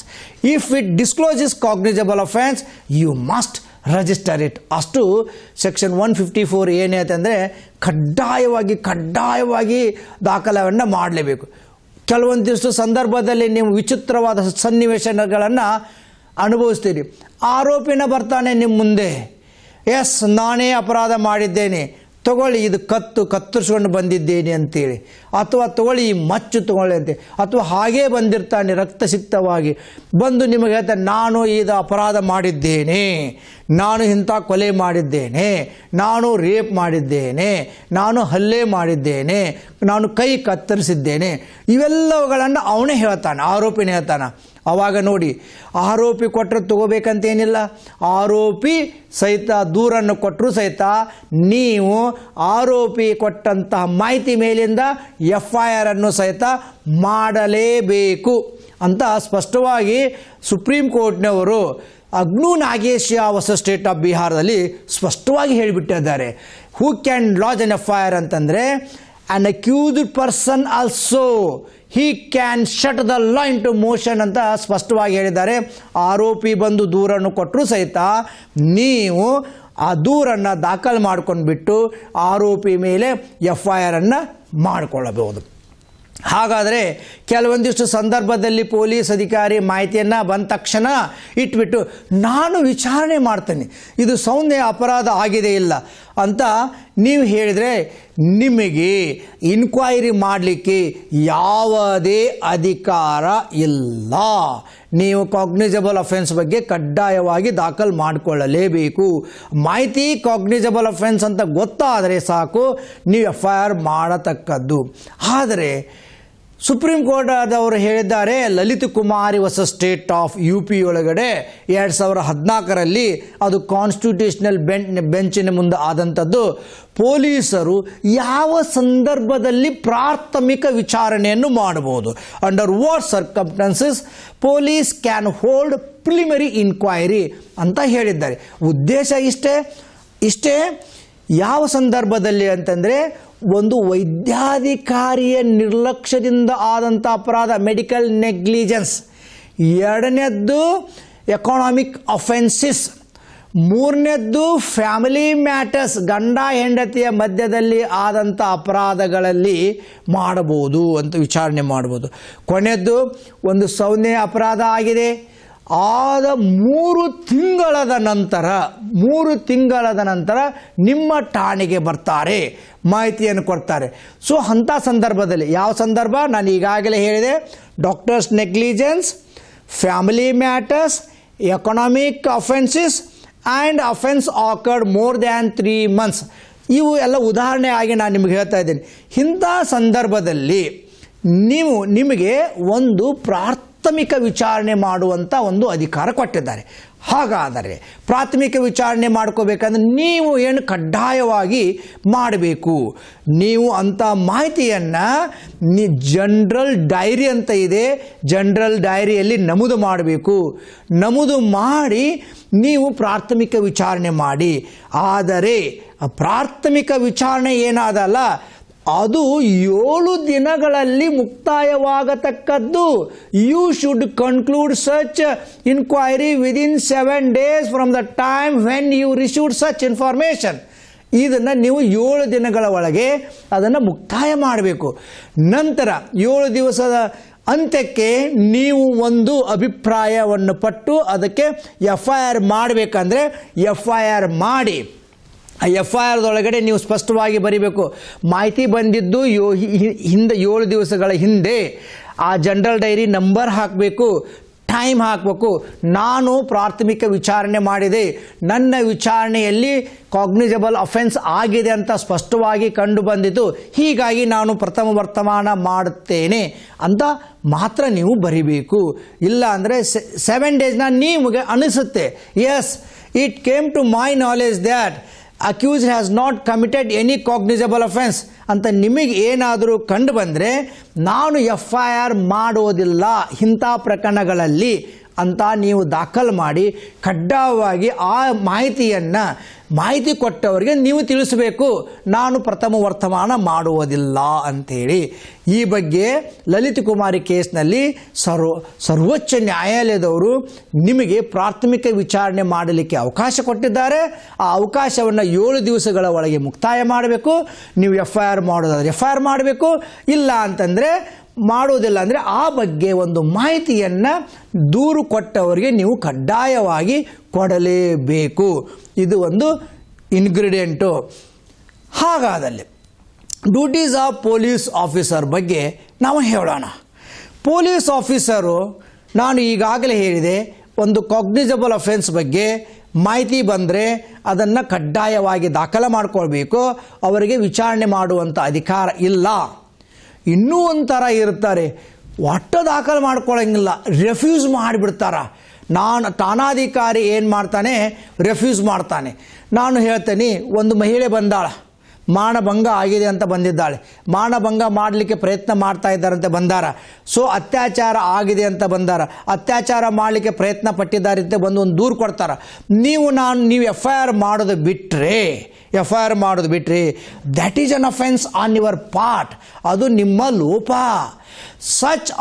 such omission is made an offense which is punishable under section 166A of the Indian Penal Code. ನೋಡಿ, ನೀವು FIR ಮಾಡದೇ ಇದ್ರೆ ಅದು ನಿಮ್ಮ ಲೋಪ. ಆ ಲೋಪವನ್ನು ಅಪರಾಧವೆಂದು 166A ಸ್ಪಷ್ಟವಾಗಿ ಬರೆದಿದ್ದಾರೆ. ಹಾಗಾದಲ್ಲಿ ಠಾಣಾಧಿಕಾರಿಯ ಮೇಲೆ FIR ಆಗುತ್ತೆ. ಯಾವ ಮಹಿಳೆ ಕೊಟ್ಟಂಥ ದೂರನ್ನು ನೀವು ದಾಖಲು ಮಾಡಿಕೊಳ್ಳದೇ ಇದ್ದರೆ ಠಾಣಾಧಿಕಾರಿಯ ಮೇಲೆ 166A ಅಡಿಯಲ್ಲಿ ಅಪರಾಧ ಆಗುತ್ತೆ. ಆ 166A is made as cognisable offence. ನೋಡಿ, ಪೊಲೀಸ್ ಅಧಿಕಾರಿ ಸಾರ್ವಜನಿಕ ಅಧಿಕಾರಿ ಆದರೂ ಸಹಿತ ಒಂದು ಸೆಕ್ಷನ್ 166 IPCಯಲ್ಲಿ ನಿಮ್ಮ ಮೇಲೆ ಅಪರಾಧವಾಗುತ್ತೆ. ಹೀಗಾಗಿ ನೀವು ಪ್ರಥಮ ವರ್ತಮಾನವನ್ನು ಕಡ್ಡಾಯವಾಗಿ ಮಾಡಿದ ನಂತರ ನಿಮಗೆ ತನಿಖೆ ಮಾಡಿದ ನಂತರ ಅದು ಸುಳ್ಳದನೋ ಸತ್ಯದನೋ ಅಥವಾ ಮಿಥ್ಯದನೋ ಅಥವಾ ಸುಳ್ಳದನೋ ಅನ್ನೋ ಒಂದು ಅಭಿಪ್ರಾಯಕ್ಕೆ ಬಂದು ನೀವು ಮುಕ್ತಾಯ ಮಾಡಿ. ಆದರೆ ಮಹಿಳೆ ಕೊಟ್ಟಂಥ ದೂರನ್ನು ನೀವು ತಿರಸ್ಕರಿಸಲಿಕ್ಕೆ ಬರಲ್ಲ. ಆ ಮಾಹಿತಿಯನ್ನು ತಗೋಬೇಕು, ಕಡ್ಡಾಯವಾಗಿ ದಾಖಲು ಮಾಡ್ಕೋಬೇಕು. ನೀವೇನಾದರೂ ತಿರಸ್ಕಾರ ಮಾಡಿದರೆ ನಿಮ್ಮ ಮೇಲೆ ಒಂದು FIR ಆಗುತ್ತೆ. ನೀವು ಅದನ್ನು ಗಮನದಲ್ಲಿ ಇಟ್ಕೊಳ್ಬಿಡಿ. ಯಾಕೆ you are bound by law to register an FIR ಅಂತೇಳಿ.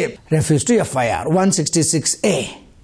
ಎರಡನೇದು ವೆರಿ ಇಂಪಾರ್ಟೆಂಟ್. ನಿಮಗೆ ಅನಿಸ್ಬೋದು, ನಾನು ಒಬ್ಬ ಸಾರ್ವಜನಿಕ ಅಧಿಕಾರಿ, ಪೊಲೀಸ್ ಅಧಿಕಾರಿ, ನನ್ನ ಮೇಲೆ ಕಾಗ್ನಿಸಬಲ್ ಅಫೆನ್ಸ್ ಆಗುವುದಿಲ್ಲ, ನನ್ನ ಮೇಲೆ FIR ಆದರೂ ಸಹಿತ ಸರ್ಕಾರದಿಂದ ಶಾಂಕ್ಷನ್ ಬೇಕು, ಸಂಬಂಧಪಟ್ಟ ಅಧಿಕಾರಿಯಿಂದ ಶಾಂಕ್ಷನ್ ಬೇಕು ಅಂತ ನೀವೇನಾದರೂ ನಂಬಿಕೊಂಡು ಕುಂತ್ಕೊಂಡ್ರೆ ಸೆಕ್ಷನ್ 197 CRPC ಅಮೆಂಡ್ಮೆಂಟ್ ಮಾಡಿಬಿಟ್ಟಿದ್ದಾರೆ. ಸಾರ್ವಜನಿಕ ಅಧಿಕಾರಿ ಹೌದು, ಬೇರೆ ಸಂದರ್ಭದಲ್ಲಿ ನಿನಗೆ ರಕ್ಷಣೆ ಇದೆ. ಆದರೆ 154 ಅಡಿಯಲ್ಲಿ CRPC 154 ಅಡಿಯಲ್ಲಿ ಮಹಿಳೆ ಮೇಲೆ ಆದಂಥ ಅಪರಾಧಗಳಿಗೆ ನೀನು ಏನಾದರೂ FIR ಮಾಡದೇ ಇದ್ದರೆ ಸೆಕ್ಷನ್ 166A ಇಂಡಿಯನ್ ಪಿನಲ್ ಕೋಡದಲ್ಲಿ ಅಪರಾಧವೆಂದು ಪರಿಗಣಿಸಿದ್ದಾರೆ. CRPC ಶೆಡ್ಯೂಲ್ 1 ಅದನ್ನು ಕಾಗ್ನಿಸಬಲ್ ಅಫೆನ್ಸ್ ಅಂತ ತೋರಿಸಿದ್ದಾರೆ. ಹೀಗಾಗಿ ಆ ಕಾಗ್ನಿಸಬಲ್ ಅಫೆನ್ಸ್ ಬಗ್ಗೆ ನಿಮ್ಮ ಠಾಣೆಯಲ್ಲಿ ಬೇರೆ ಅಧಿಕಾರಿ ನಿಮ್ಮ ಮೇಲೆ ಅವರು FIR ಮಾಡತಕ್ಕದ್ದು 154 ಅಡಿಯಲ್ಲಿ. ಅದೇ ರೀತಿ sanction is not required to initiate a criminal action against you 197 ಹೇಳ್ತಾರೆ.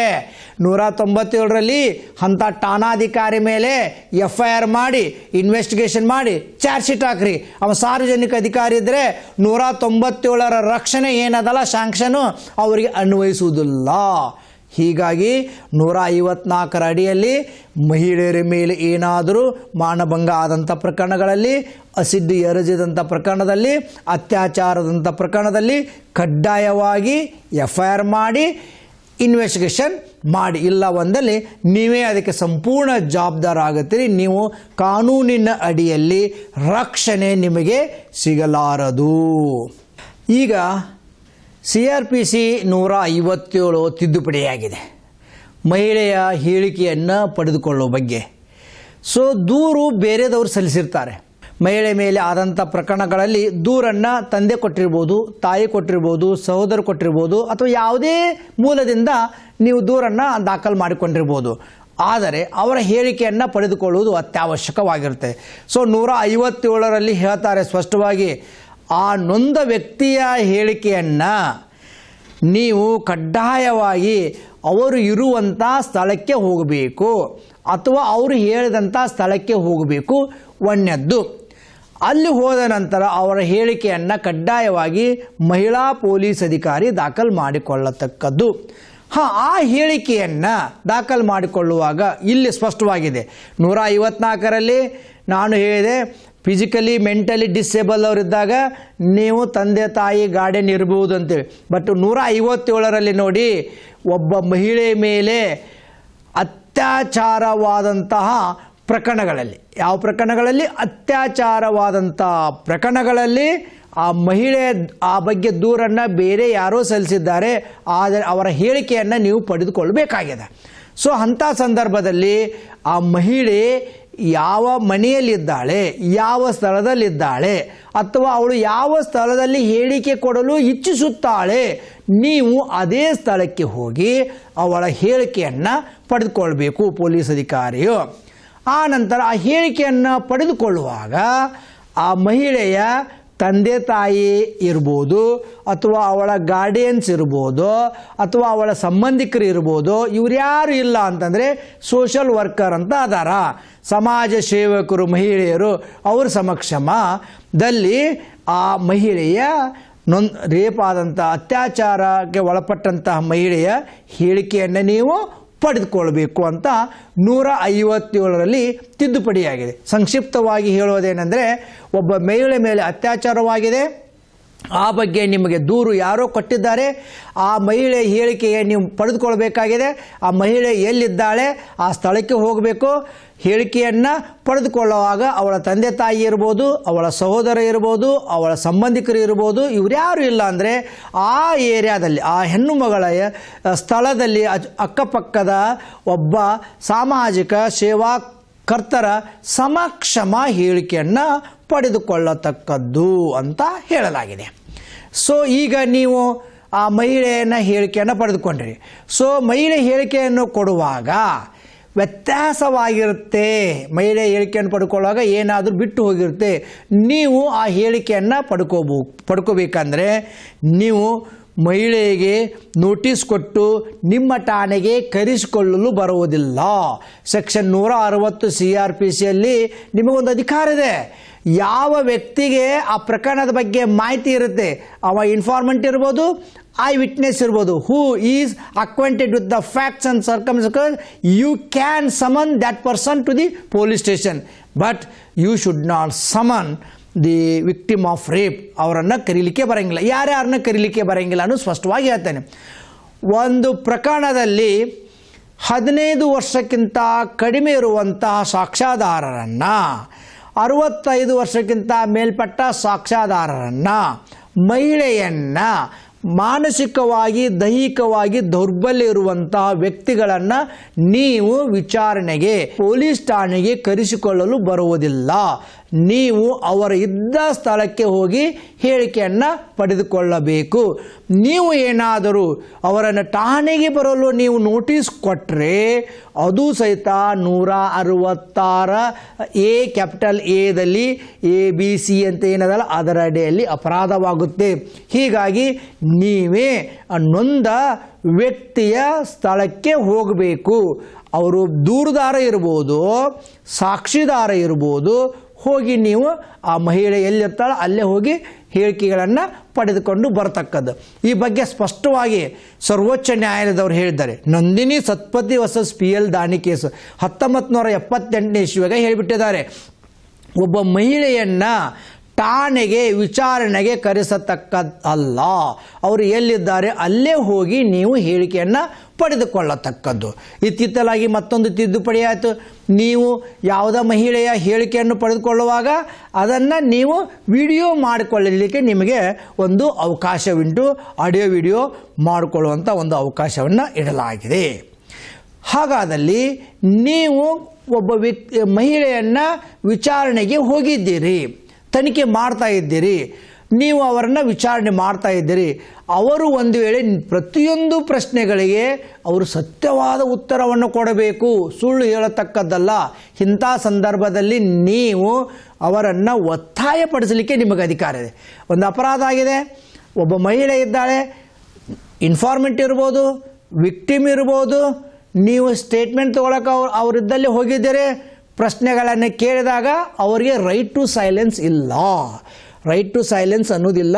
ನೀವು ಏನು ಪ್ರಶ್ನೆ ಕೇಳ್ತೀರಿ ಆ ಪ್ರಶ್ನೆಗೆ ಅವರು ಉತ್ತರವನ್ನು ಕೊಡ್ಬೋದು. You can compel such witness to answer truly all the questions except incriminating statements. ಇದು ಹೀಗಿದೆ. ಸೆಕ್ಷನ್ 161(2) ಅಡಿಯಲ್ಲಿ ನೀವು ಏನು ಆ ಮಹಿಳೆಯ ಹೇಳಿಕೆಯನ್ನು ಪಡ್ಕೊತಾ ಇದ್ದೀರಲ್ಲ, ನಿಮ್ಮ ಪ್ರಶ್ನೆಗೆ ನೀವು ಉತ್ತರ ಒತ್ತಾಯ ಮಾಡಿ ಅವರಿಂದ ಉತ್ತರವನ್ನು ಪಡ್ಕೊಳ್ಬೋದು. You can compel them. ಅವರು ಉತ್ತರ ಕೊಡದೇ ಇದ್ದರೆ ನೀವು ಪ್ರಶ್ನೆಗಳನ್ನು ಲಿಖಿತವಾಗಿ ಬರೆದು ಅವರಿಗೆ ಕೊಡಿ, ಮಹಿಳೆಗೆ ಕೊಡಿ. ಅವರು ಆ ಪ್ರಶ್ನೆಗಳಿಗೆ ಉತ್ತರವನ್ನು ಕೊಡಲೇಬೇಕು. ಉತ್ತರವನ್ನು ಕೊಡದೇ ಇದ್ದರೆ ಅದು ಒಂದು ಭಾರತೀಯ ದಂಡ ಸಂಹಿತೆ ಕಲಂ 179 ಅಡಿಯಲ್ಲಿ ಅಪರಾಧ. ಅವ್ರಿಗೆ ಹೇಳಬೇಕು, ನೀವು ಒತ್ತಾಯ ಪಡಿಸೋದಂದ್ರೆ ಹೀಗೆ ಹೊಡೆಯೋದಾಗಲಿ ಬಡಿಯೋದಾಗಲಿ ಅಲ್ಲ, 3rd ಡಿಗ್ರಿ ಕೊಡೋದಲ್ಲ. ನೋಡಿ, ಈ ಪ್ರಕರಣಕ್ಕೆ ನಿಮಗೆಲ್ಲ ಸಂಪೂರ್ಣ ಮಾಹಿತಿ ಇದೆ. ನೀವು ನಾನು ಕೇಳಿದಂಥ ಪ್ರಶ್ನೆಗಳಿಗೆ ಉತ್ತರ ಕೊಡಿ. ನೀವು ಕೇಳಿದಂಥ ಪ್ರಶ್ನೆಗೆ ಅವರೇ ತಪ್ಪಿತಸ್ಥರ ಅಂತಂದರೆ ಮಾತ್ರ ಅದಕ್ಕೆ ರಕ್ಷಣೆ ಇದೆ. ತಪ್ಪಿತಸ್ಥರು ಅಲ್ಲ ಅಂತಂದರೆ ಕಡ್ಡಾಯವಾಗಿ ನೀವು ಕೇಳಿದಂಥ ಪ್ರಶ್ನೆಗಳಿಗೆ ಅವರು ಉತ್ತರ ಕೊಡಲೇಬೇಕು. ಇಂಥ ಸಂದರ್ಭದಲ್ಲಿ ಸರ್ವೋಚ್ಚ ನ್ಯಾಯಾಲಯದವರು ನಂದಿನಿ ಸತ್ಪತಿ ಕೇಸ್ನೊಳಗೆ ಹೇಳಿದ್ದಾರೆ, ಎಸ್, ನೀವು ಲಿಖಿತವಾಗಿ ಕ್ವಶನರ್ ಕೊಡಿ, ಪ್ರಶ್ನೆಗಳನ್ನು ಕೊಟ್ಬಿಡಿ, ಅವರಿಗೆ ಕಾಪಿ ತಗೊಳ್ಳಿ. ಅವರು ಪ್ರತಿಯೊಂದು ಪ್ರಶ್ನೆಗೆ ಉತ್ತರ ಕೊಡಲೇಬೇಕು. ಯಾವ ಪ್ರಶ್ನೆಗೆ ಉತ್ತರ ಕೊಟ್ಟಾರ ನೋಡಿ, ಯಾವ ಪ್ರಶ್ನೆಗೆ ಉತ್ತರ ಕೊಟ್ಟಿಲ್ಲ ನೋಡಿ. ಆ ಪ್ರಶ್ನೆ ಕೇಳಿದಂಥ ಉತ್ತರವನ್ನು ಅವರೇ ತಪ್ಪಿತಸ್ಥರು ಅನ್ನುವಂಥ ಸಂದರ್ಭ ಇಲ್ಲ ಅಂದರೆ ಅವರ ಮೇಲೆ ನೀವು 179 ಅಡಿಯಲ್ಲಿ ಇಂಡಿಯನ್ ಪೆನಲ್ ಕೋಡ್ ಅಡಿಯಲ್ಲಿ ಕೇಸು ದಾಖಲು ಮಾಡ್ತೇನೆ ಅಂತ ಅವರಿಗೆ ಹೇಳಿ. ಆವಾಗ ಅವರು ಅದು ಒತ್ತಾಯ ಮಾಡಿದಾಗೆ ಅದಕ್ಕೆ ಅವರು ನಿಮ್ಮ ಪ್ರತಿಯೊಂದು ಪ್ರಶ್ನೆಗೆ ಉತ್ತರವನ್ನು ಕಡ್ಡಾಯವಾಗಿ ಕೊಡ್ತಾರೆ. ಸೆಕ್ಷನ್ 161 ಸಬ್ಸೆಕ್ಷನ್ 2ರಲ್ಲಿ ಒಬ್ಬ ಮಹಿಳೆ ವಿಟ್ನೆಸ್ ಏನದಾರ, ಸಾಕ್ಷಿದಾರ ಅದಾರ, ನೀವು ಅವರ ಹೇಳಿಕೆಯನ್ನು ಅವರ ಸ್ಥಳದಲ್ಲಿ ಇದ್ದುಕೊಂಡು ಹೋಗಿ ಹೇಳಿಕೆ ಪಡ್ಕೊಳ್ಳಿ. 2ನೇದ್ದು, ನಿಮ್ಮ ಪ್ರತಿಯೊಂದು ಪ್ರಶ್ನೆಗೆ ಉತ್ತರ ಕೊಡಲಿಕ್ಕೆ ನೀವು ಒತ್ತಾಯ ಮಾಡಿ, ಕೊಡದೇ ಇದ್ದರೆ ನಿಮ್ಮ ಮೇಲೆ ನಾನು ಕೇಸ್ ಹಾಕುತ್ತೇನೆ ಅಂತೇಳಿ 179 ಅಡಿಯಲ್ಲಿ ನೋಟಿಸ್ ಕೊಡಿ. ಅವರು ಕಡ್ಡಾಯವಾಗಿ ನಿಮಗೆ ಉತ್ತರವನ್ನು ಕೊಡ್ತಾರೆ ನಂದಿನಿ ಸತ್ಪತಿ ಕೇಸಿನ ಪ್ರಕಾರ. ಎಸ್, ಈಗ ನೊಂದ ವ್ಯಕ್ತಿ ಅತ್ಯಾಚಾರವಂಥ ಪ್ರಕರಣಗಳಲ್ಲಿ FIR ಆಯಿತು, ಹೇಳಿಕೆ ಪಡ್ಕೊಂಡ್ರಿ, ನ್ಯಾಯಾಧೀಶರ ಮುಂದೆ ಹಾಜರುಪಡಿಸಿ ಅವರು ಹೇಳಿಕೆ ಪಡ್ಕೊಂಡ್ರಿ. ಈಗ ನಿಮ್ಮ ಮೇಲೆ ಒಂದು ಕರ್ತವ್ಯ ಇದೆ, ಸಾಕ್ಷ್ಯಾಧಾರಗಳನ್ನು ಸಂಗ್ರಹಿಸಬೇಕು. ಆ ಮಹಿಳೆ ಏನಾದರೂ ಅತ್ಯಾಚಾರಕ್ಕೆ ಒಳಪಟ್ಟಿದ್ದಾಳೆ ಅಥವಾ ಯಾರು ಅತ್ಯಾಚಾರ ಮಾಡಿದ್ದಾರೆ, ಅತ್ಯಾಚಾರಕ್ಕೆ ಒಳಪಟ್ಟಿದ್ದಲ್ಲಿ ಪುರಾವೆ ಸಿಗುತ್ತೆ, ಯಾರು ಅತ್ಯಾಚಾರ ಮಾಡಿದ್ದಾರೆ ಅನ್ನೋ ಬಗ್ಗೆನೂ ಪುರಾವೆ ಸಿಗುತ್ತೆ. ಹೀಗಾಗಿ it is your bounden duty to subject that lady to medical examination. ಹೇಗೆ ಮಾಡಬೇಕು? ನಿಮಗೆ ಏನು ಮಾಹಿತಿ ಬರುತ್ತೆ, ಮಾಹಿತಿ ಬಂದ 24 ಗಂಟೆಯ ಒಳಗಾಗಿ ಆ ಒಂದು ಅತ್ಯಾಚಾರಕ್ಕೆ ಒಳಗಾದಂತಹ ಮಹಿಳೆಯನ್ನು ವೈದ್ಯಕೀಯ ಪರೀಕ್ಷೆಗೆ ಒಳಪಡಿಸತಕ್ಕದ್ದು ಅಂತ ನಿಮಗೆ ಸೆಕ್ಷನ್ 164A ತಿದ್ದುಪಡಿ ಆಗಿಬಿಟ್ಟಿದೆ. ನೀವು ಒಳಪಡಿಸಬೇಕು. ಆದರೆ ಒಂದು ಉಂಟು ಏನು ಅಂತಂದರೆ, ಮೆಡಿಕಲ್ ಎಕ್ಸಾಮಿನೇಷನ್ಗೆ ಒಳಪಡಿಸೋದಕ್ಕಿಂತ ಪೂರ್ವದಲ್ಲಿ ಅತ್ಯಾಚಾರಕ್ಕೆ ಒಳಪಟ್ಟಂತಹ ಮಹಿಳೆಯ ಸಮ್ಮತಿಯನ್ನು ತೆಗೆದುಕೊಳ್ಬೇಕು. ಅಂದರೆ ಕನ್ಸೆಂಟ್ ತಗೋಬೇಕು. ನಾನು ಮೆಡಿಕಲ್ ಎಕ್ಸಾಮಿನೇಷನ್ಗೆ ನಿಮ್ಮನ್ನು ಹಾಜರುಪಡಿಸುತ್ತೇನೆ ಅಂತ ಅವ್ರ ಕಡೆ ಅಂದ್ರೆ ಕನ್ಸೆಂಟ್ ತಗೊಂಡು ಮೆಡಿಕಲ್ ಎಕ್ಸಾಮಿನೇಷನ್ಗೆ ಒಳಪಡಿಸಬೇಕು. ಪ್ರಶ್ನೆ ಉದ್ಭವಿಸುತ್ತೆ, ನಾನು ಮೆಡಿಕಲ್ ಎಕ್ಸಾಮಿನೇಷನ್ಗೆ ಒಳಪಡಿಸುವುದಿಲ್ಲ. ಆವಾಗ ನಿಮಗೆ ಒತ್ತಾಯ ಪಡಿಸುವಂತಹ ಅಧಿಕಾರ ಇಲ್ಲ. ಆದರೆ 164A ಏನು, ಇದು ನಿಮ್ಮ ಕರ್ತವ್ಯ. ನೊಂದ ವ್ಯಕ್ತಿ ಅವಳು ಸಾಕ್ಷ್ಯಾಧಾರ ಬೇಕಾಗಿದೆ, ಅತ್ಯಾಚಾರವಾಗಿದೆ, ಸಂಗ್ರಹಿಸಬೇಕು. ಕನ್ಸೆಂಟ್ ತಗೊಳ್ಳೋದದ ಮೆಡಿಕಲ್ ಎಕ್ಸಾಮಿನೇಷನ್ಗೆ ಕಳಿಸ್ಬೇಕು. ಮೆಡಿಕಲ್ ಎಕ್ಸಾಮಿನೇಷನ್ ಯಾರ ಹತ್ರ ಕಳಿಸ್ಬೇಕು? ಫಸ್ಟ್ ಪ್ರಿಫರೆನ್ಸ್ ಏನು, ಸರ್ಕಾರಿ ವೈದ್ಯಾಧಿಕಾರಿಗಳೇ ಕಳಿಸ್ಬೇಕು. ದೆನ್ನು ಮಹಿಳಾ ಮೆಡಿಕಲ್ ಆಫೀಸರ್ಸು ಮಾಡಬೇಕು. ಮಹಿಳಾ ಮೆಡಿಕಲ್ ಆಫೀಸರ್ಸ್ ಇಲ್ಲ ಅಂದರೆ ಮಹಿಳಾ ಸಿಬ್ಬಂದಿಯ ಸಮಕ್ಷಮ ಇತರೆ ವೈದ್ಯಾಧಿಕಾರಿಗಳು ಆ ಮಹಿಳೆಯನ್ನು ಪರೀಕ್ಷೆಗೆ ಒಳಪಡಿಸಬೇಕು ಅನ್ನೋದೊಂದು. ಹಾಗಾದರೆ ವಿಕ್ಟಿಮ್ ತೊಗೊಂಡ್ವಿ. ಆ ನೊಂದ ವ್ಯಕ್ತಿ ಮಾನಸಿಕವಾಗಿ ದೈಹಿಕವಾಗಿ ದೌರ್ಬಲ್ಯವಿದ್ದಾರೆ, ಅಶಕ್ತವಿದ್ದಾರೆ. ಯಾರು ಸಮ್ಮತಿ ಕೊಡುವುದು? ಪೇರೆಂಟ್ಸ್, ಗಾರ್ಡಿಯನ್ಸ್, ಅವ್ರ ಸಮ್ಮತಿಯನ್ನು ನೀವು ತೆಗೆದುಕೊಳ್ಬೇಕು. ಅವ್ರ ಸಮ್ಮತಿ ತೊಗೊಂಡ್ರೆ ಆಯಿತು. ಕೆಲವೊಂದಿಷ್ಟು ಸಂದರ್ಭ ಉದ್ಭವಿಸ್ತದೆ. ಸೆಕ್ಷನ್ 164A ಸೈಲೆಂಟ್ ಇದೆ. 17 ವರ್ಷ ಆಗಿದೆ, 10 ತಿಂಗಳವಾಗಿದೆ. ಅವಳು ಹೋಗಿದ್ದಾಳೆ ಬಾಯ್ ಫ್ರೆಂಡ್ ಜೊತೆ. ಅವರೆಲ್ಲ ಲವ್ ಮಾಡಿದ್ದಾರೆ, ಸಬ್ಜೆಕ್ಟು ಆಗಿಬಿಟ್ಟು ಸಬ್ಜೆಕ್ಟೆಡ್ ಟು ಸೆಕ್ಷುವಲ್ ಇಂಟರ್ಕೋರ್ಸ್ ಆಗಿದೆ. ಆವಾಗ ಅವ್ರ ತಂದೆ ತಾಯಿ ದೂರು ಕೊಟ್ಟಿದ್ದಾರೆ. ಅವಳು ಬರ್ತಾಳೆ, ನಾನು ಮೆಡಿಕಲಿಗೆ ಹೋಗುವುದಿಲ್ಲ, ಯಾಕೆ she wants to protect her boyfriend. Can you compel them? Parents ಕೊಡ್ತಾರ, ಸಿಗ್ನೇಚರ್ ಮಾಡ್ತಾರೆ ಕರ್ಕೊಂಡು ಹೋಗಿ ಅಂತ. ಅವಳು ಬರೋದಿಲ್ಲ, ಅವಳಿಗೊಂದು ರೈಟ್ ಅದ. ಈ ಬಗ್ಗೆ ನೀವು ಕನ್ವಿನ್ಸ್ ಮಾಡಬೇಕು. ಯಾಕಂದರೆ ಇಲ್ಲೇ ಕಾನೂನು ಹೇಳಲ್ಲ, you cannot compel that lady. 17 years 10 years ಏನು ಓದಲಿಕ್ಕೆ ಬರೋದಿಲ್ಲ. You cannot compel that lady. ಯಾಕೆ ಅವ್ರಿಗೂ ಆದಂತಹ ಮಾನವ ಹಕ್ಕುಗಳಿದೆ. ಸಮ್ಮತಿಯನ್ನು ತೆಗೆದುಕೊಳ್ಳಿಕ್ಕೆ ಕೊಡದೇ ಇದ್ರೆ ನಥಿಂಗ್ ವಿಲ್ ಹ್ಯಾಪನ್. ನೀವು ಬರಿಬೇಕು, ಬರೆದು ನಿಮ್ಮ ಮತ್ತೆ ಡಾಕ್ಯುಮೆಂಟ್ ಇಟ್ಕೊಳ್ಳಿ. ಯಾಕಂದರೆ ಮೆಡಿಕಲ್ ಎಕ್ಸಾಮಿನೇಷನ್ ಆಧಾರದ ಮೇಲೇ ಶಿಕ್ಷೆ ಆಗಬೇಕಂತೇನಿಲ್ಲ. ಇಂಡಿಯನ್ ಎವಿಡೆನ್ಸ್ ಆ್ಯಕ್ಟ್ ಕೆಳಗಡೆ ಅವರು ಓರಲಾಗಿ ಹೇಳುವುದನ್ನು why court should not believe that. ಹೆಣ್ಮಗಳು ಯಾಕೆ ಸುಳ್ಳು ಹೇಳ್ತಾಳೆ, ನಾನು ಅತ್ಯಾಚಾರಕ್ಕೆ ಒಳಪಟ್ಟಿದ್ದೇನೆ ಅಂತೇಳಿ. ನಮ್ಮ ದೇಶದಲ್ಲಿ 100ಕ್ಕೆ 90ರಷ್ಟು ಮಹಿಳೆಯರು ಯಾರೂ ದೂರು ಕೊಡೋದಿಲ್ಲ, ಮಾನಕ್ಕೆ ಅಂಜಿ ಕೊಡೋದಿಲ್ಲ. ಏನೋ 10% ಬಂದಿರ್ತಾರೆ. ಆವಾಗ ಮೆಡಿಕಲ್ ಎಕ್ಸಾಮಿನೇಷನ್ ಇಲ್ಲ ಅಂದರೂ ಸಹಿತ ನ್ಯಾಯಾಲಯದವರು ಆ ಸಾಕ್ಷಿದಾರ ನ್ಯಾಯಾಲಯದ ಮುಂದೆ ನಾನು ಒಳಪಟ್ಟಿದ್ದೇನೆ ಅಂತ ಹೇಳಿದರೆ ನ್ಯಾಯಾಲಯ ಖಂಡಿತ ಅವರಿಗೆ ಶಿಕ್ಷೆಗೆ ಒಳಪಡಿಸ್ತಾರೆ. ಆದರೆ ನಿಮ್ಮ ಕರ್ತವ್ಯ, ನೀವು ಅಂಥ ನೊಂದ ವ್ಯಕ್ತಿಯನ್ನು ಸಮ್ಮತಿ ತೆಗೆದುಕೊಂಡು ವೈದ್ಯಾಧಿಕಾರಿಗಳಿಂದ ನೀವು ಪರೀಕ್ಷೆಗೆ ಒಳಪಡಿಸುವಂಥ ನಿಮ್ಮ ಕರ್ತವ್ಯವನ್ನು ನೀವು ಮಾಡಲೇಬೇಕು. ಆಯಿತು, ಬರೆದು ಕೊಟ್ರಿ ಮೆಡಿಕಲ್ ಎಕ್ಸಾಮಿನೇಷನ್. ರಿಕ್ವಿಸಿಷನ್ ಯಾರು ಕೊಡಬೇಕು? Investigating officer. ಅದು ಯಾರು? Investigating officer, not below the rank of sub inspector. ಆದರೆ 164 ಏದೊಳಗಡೆ ಇಲ್ಲ, not below the rank of sub inspector ಅಂತೇಳಿ ಅಲ್ಲಿ ಸಿಗುತ್ತೆ ನಿಮಗೆ. Section 53A and 53A capital A. 53 ಎದೊಳಗಡೆ ಆರೋಪಿಯನ್ನು ವೈದ್ಯಕೀಯ ಪರೀಕ್ಷೆ ಮಾಡುವಾಗ ಯಾರು ರಿಕ್ವಿಸಿಷನ್ ಕೊಡಬೇಕು ಅಂತಂದರೆ PSI ಅಥವಾ ಅವರಿಗಿಂತ ಮೇಲ್ಪಟ್ಟ ಅಧಿಕಾರಿಗಳು ವೈದ್ಯಾಧಿಕಾರಿಗೆ ಒಂದು ರಿಕ್ವಿಸಿಷನ್ ಕೊಡಬೇಕು. ಈ ವ್ಯಕ್ತಿಯನ್ನು ನೀವು ವೈದ್ಯಕೀಯ ಪರೀಕ್ಷೆಗೆ ಒಳಪಡಿಸಬೇಕಂತ ಆ ಆಧಾರದ ಮೇಲಿಂದ PSI ಆದಂಥ ಒಂದು ರಿಕ್ವಿಸಿಷನ್ ಮೆಡಿಕಲ್ ಆಫೀಸರ್ಸೇ ಕೊಡಬೇಕು. ಮೆಡಿಕಲ್ ಆಫೀಸರ್ ಇಲ್ಲ, ಸರ್ಕಾರಿ ಅಧಿಕಾರಿನೂ ಸಿಗಲಿಲ್ಲ.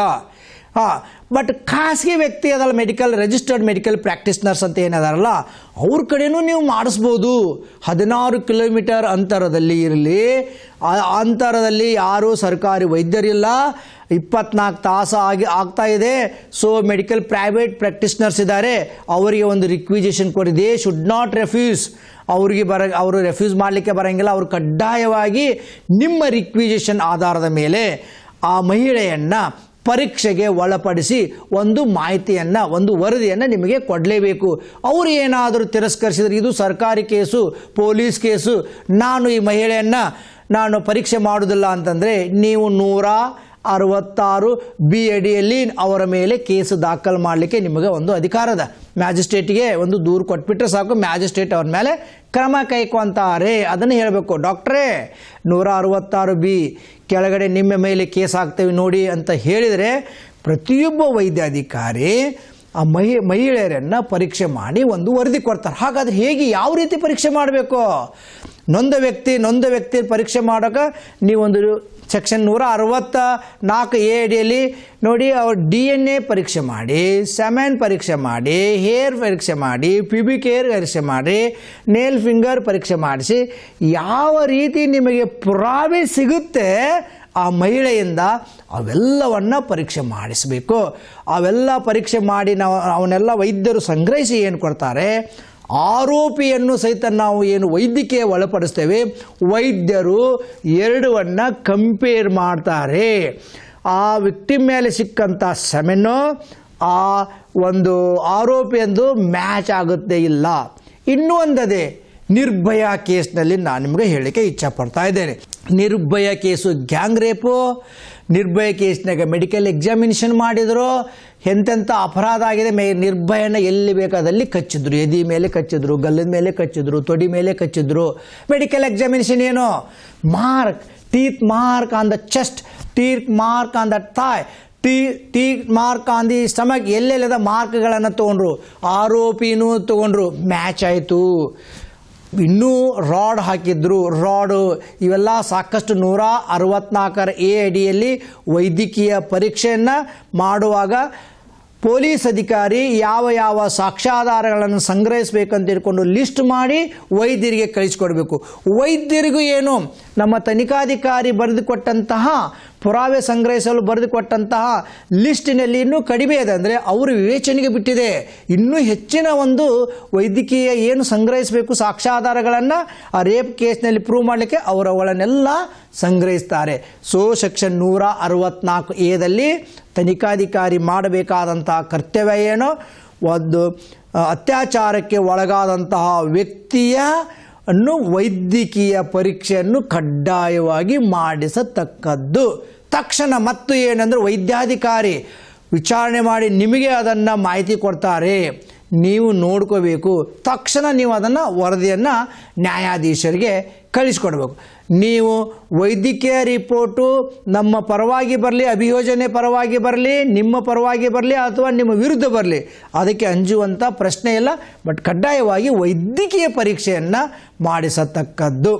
ಇದುವರೆಗೆ ನಾನು ನಿಮಗೆ ಅಪರಾಧ ಎಂದರೇನು, FIR ಅಂದರೆ ಏನು, FIR ಇನ್ಗ್ರೀಡಿಯೆಂಟ್ಸ್ ಏನು, FIR ಮಾಡದೇ ಇದ್ದರೆ ಯಾವ ಕ್ರಮಗಳನ್ನು ನಿಮ್ಮ ಮೇಲೆ ಕೈಗೊಳ್ತಾರೆ, ತನಿಖಾಧಿಕಾರಿ ನೊಂದ ವ್ಯಕ್ತಿಯನ್ನು ಮ್ಯಾಜಿಸ್ಟ್ರೇಟ್ ಅವರ ಕಡೆ ಕಳಿಸಿಕೊಟ್ಟು ಹೇಳಿಕೆ ಪಡೆದುಕೊಳ್ಳೋದು ಮತ್ತು ವೈದ್ಯರ ಕಡೆ ಕಳಿಸಿಕೊಟ್ಟು ಹೇಳಿಕೆಯನ್ನು ಪಡೆದುಕೊಳ್ಳೋದು, FIR ಅನ್ನು ತಕ್ಷಣವೇ ನ್ಯಾಯಾಲಯಕ್ಕೆ ಕಳಿಸಿಕೊಡೋದು, ಇವೆಲ್ಲ ವಿಷಯಗಳನ್ನು ಸರ್ವೋಚ್ಚ ನ್ಯಾಯಾಲಯದ ತೀರ್ಪಿನೊಂದಿಗೆ ಸ್ಪಷ್ಟವಾಗಿ ವಿವರಿಸಿ ನಿಮಗೆ ಈಗ ಹೇಳಿಕೊಟ್ಟಿದ್ದೇನೆ. ನಿಮಗೆ ಧನ್ಯವಾದಗಳು.